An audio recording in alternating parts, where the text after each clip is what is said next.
Hey everyone, welcome to Latin Entertainment as we present Support Latine Businesses, the show, where we interview various businesses across Abya.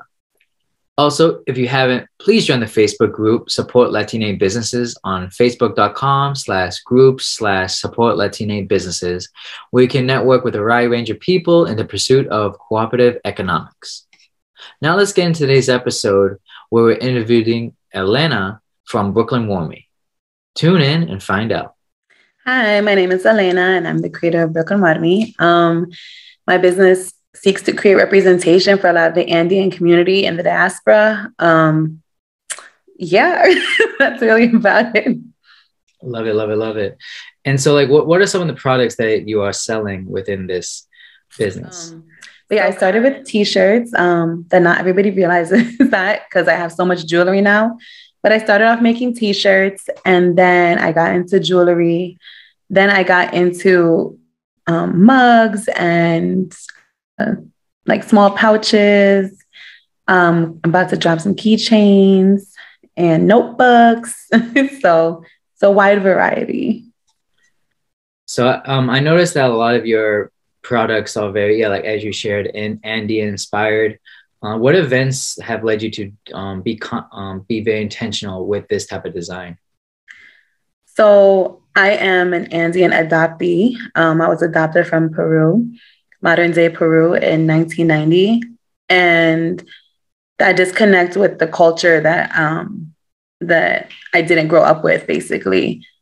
Kind of hindered my relationship to who I am as a person.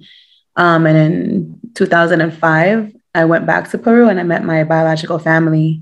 And I was able to more so reconnect and get like an understanding of who I am, my background, and figure out, who I am as a person. And it turns out that my family is Quechua. My family is from the Andes. They're from Puno. And I really wanted to be intentional about retracing my history, retracing my ancestry, and living up in New York City. Like I found everything except Andean jewelry or Andean representation. So that's something I really wanted to incorporate with my line. And so now what events have led you to even be creating this business in general? Just really, honestly, just I know people say that a lot, but really lack of representation. I really describe myself as a fat, brown, indigenous woman, and I never saw that growing up. So that really is kind of the route I've taken. I'm also a mother, so I want my child to see it as well, What are some moments of success or accomplishments that you've experienced thus far? My biggest accomplishment is really just starting. I think imposter syndrome plays a huge part in why it took me years to really fully start. I didn't feel worthy of it. I didn't feel like I deserved any of it. And just starting is an accomplishment. Starting anything is an accomplishment. When you really put your mind to something and you, besides just putting pen to paper, you put words into actions, it's an accomplishment.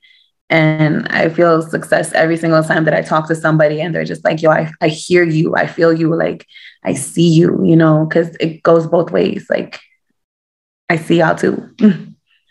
Would you mind just elaborating on what you mean by imposter syndrome? Just because I feel like I'm also in that kind of realm as well. Yeah.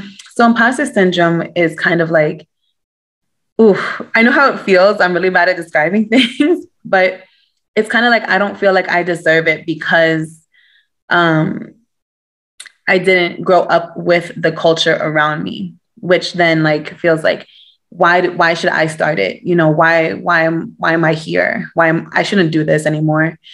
And then, it becomes this way of like, okay, no, I'm not going to do it because I don't think I deserve it. Basically, it just stops you from really being your truest self, your greatest self. Mm-hmm.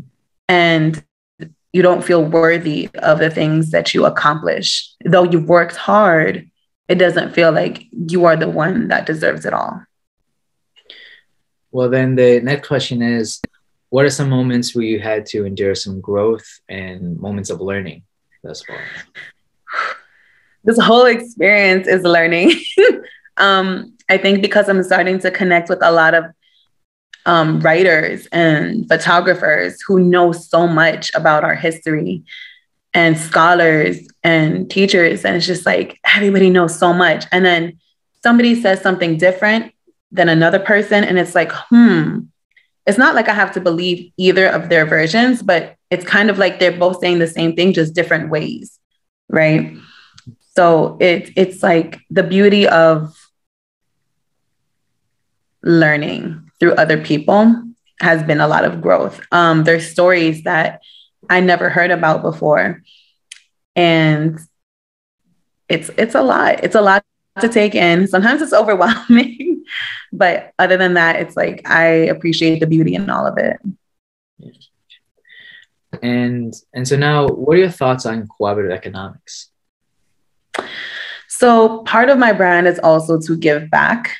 So I think that's kind of how I incorporate cooperative economics is like I take from the consumer, right, which is their payment. And I've always said, like, if I have it, I will give back.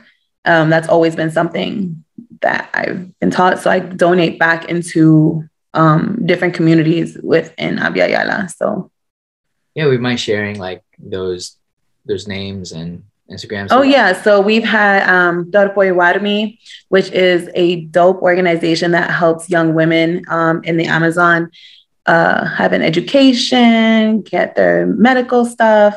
I teamed up, well, I didn't team up, but I'm part of the Pumas Collective, where we did a huge fundraiser for the Universidad Huanca, which is this LGBTQ plus organization in Peru. So that was super dope. That was the most. I think we raised about a little over $4,000 for that. So that was really amazing. And then currently what else? I've also organized to the front lines in Colombia. I've also donated to, wow, I'm losing all the names. I've donated to this other collective that pays LGBTQ plus artists for their performances. I've donated into Sapi Chai, I think that's what it's called. And they just teach locals how to harvest their food, grow their food, and basically redistribute into their own community. I've also donated to an organization, I forget, Chinjaya, I think that's what it's called, the Chinjaya organization, where they help people sustain jobs in Puno.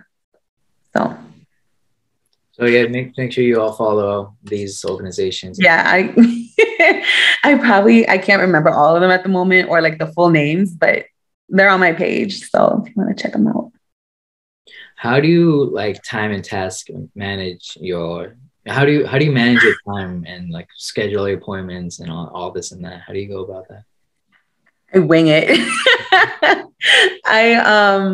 No, kind of. I think that's something that I am growing into. It's that I'm so used to not having a schedule. So I took a measured risk, and I want to emphasize that because I did save a lot of money at the beginning of the pandemic. And then I got all the money that I had from the trips that I planned for that year when the pandemic hit. So I had a bunch of like extra money to the side. Super blessed and super grateful for that. So I was able to take a measured risk and invest in my business. Right. And I was able to kind of sustain myself for a while. And I say this because my time management has not been my biggest, my biggest accomplishment. I'm somebody who's now like, okay, I can do this, and this at this time. Or I spread myself really thin and I do like a little bit of everything. And then I forget one thing. So that's something I still need to improve on is time management. I'm not perfect. It's my first year in business. I had already in my mind I was gonna make the first year so many mistakes. And I have, and that's okay, but that's all from learning. So I'm gonna get better at time management and rest because I don't sleep, but that's just natural. What advice would you give to young Andean entrepreneurs? Just go for it. Take a measured risk, see what your options are, and go for it. Not everybody's able to kind of give up everything and start because we all, we live in a society where rent has to be paid, bills continue to come. And if you miss one, maybe you'll be in a bad situation. So you have to take these measured risks and really weigh out your options. Entrepreneurship is not for everybody because if you're somebody who really likes structure, you have to be in charge of that structure every single day and hold yourself accountable every single day. But go for it. Like, live your dreams. Like there's really, you can do anything you set your mind to. As corny as that may sound, I truly believe that. So from t-shirts, jewelry, where do you see Brooklyn Warmi in 5 years? 5 years, I hope in a store. The main goal is to eventually have a storefront or an entire store where I'm able to sell, sell other people's jewelry, crochet, prints, everything from indigenous artists all around, and, make it a safe space for us, and, host workshops, poetry nights, and really just have a community center. And who are some people who have inspired you over the years? Okay, first of all, my child. They are my biggest inspiration all the time, every day. I've run into so many people. So let's see. I would, top of this year, say Connie Chavez has been a huge inspiration to me. Go follow her at Kane Cons on Instagram. She was the first one I've ever seen do, her brand is Alegría Peruanex, and she was the first one I've ever seen to do something solely about Peru. Because Peru is not very known or spoken about here in New York City, as far as I've grown up hearing. Cholita New Yorkina, which is my really good friend, Angie, like, she is my sister. Like, we talk about so much.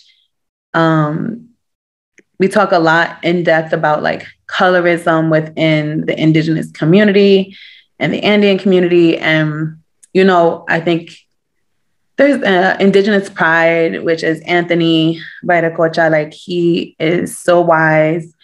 Like, his knowledge is just paramount.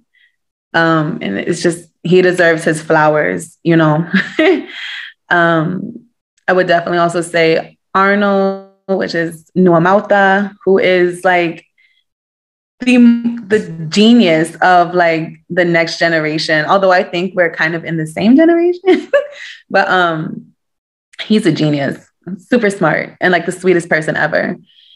Let me see. There's so many. There's too many to name, but I guess those are like the ones that come to mind at this moment. What is a message of appreciation you received that wasn't from a friend or family? There is this one person who's not a friend or family. We've never met. Maybe we're internet friends, but they just kind of slid into my DMs and was just like, your energy is going to take you so far. Like, the love that you have is going to take you far. Like, I see you shaking hands, which means prosperity and good fortune. And that message has stuck so much with me, like, throughout my entire time being in Brooklyn Warmi. And I would also say this other person, her name is Delilah. She's a huge inspiration for me as well. She's just overall positive person. Again, internet friends. But her words are just like always embedded in my mind and my heart, just kind of like, you got this, manifest it. Every day is going to be a struggle, but you got it, you know, and that's really what I want. That's really what I need to hear. And that's really what I want to tell other people too. Like, it's going to be a struggle, but it's going to be worth it. Whether you learn from it or like you fail from it, it's going to happen, but you're going to take that and it's going to make you grow into something completely different than you are now. Love that. And so now let's close with like 1 minute promotional speech. Últimas palabras. How would you like to, 1 minute of anything you want to share about your business and promoting and such? Okay. Brooklyn Warmi is a place not just to sell items, but for a community, for us to have conversations, for us to learn from each other and grow with each other and talk. Yes, you can find really dope jewelry items. Maybe your people are in, like if you're Quechua, if you're Quichua, if you're Mapuche, like maybe I'll have some of your items here, you know, still growing, but you deserve to feel seen. Like every part of you that wasn't represented in media or in textbooks deserves just as much recognition as everybody else does. Brooklyn Warmi is also a place for body positivity, body inclusivity. While media has always allowed us to only see thin folk as beautiful, Eurocentric features as beautiful, trying to break those barriers with just being who you are and embracing all of your features is really what I want to incorporate into this line. You can find t-shirts that have Afro-Peruvian figures, that have different sayings, that have messages. You can find Wipala keychains that just help you kind of connect back to home. And that's really what I want Brooklyn Warmi to be for you, is a home. Thank you, Elena, for sharing and joining us today. Forever at home. Again, make sure you follow Brooklyn Warmi and check out her website at brooklynwarmi.com. Also, make sure you follow us on Latine Entertainment and check us out on all our platforms from Anchor, Spotify, Apple Music, and YouTube. And get ready for next week's episode. Thank you for joining us. And until next time, support Latine businesses.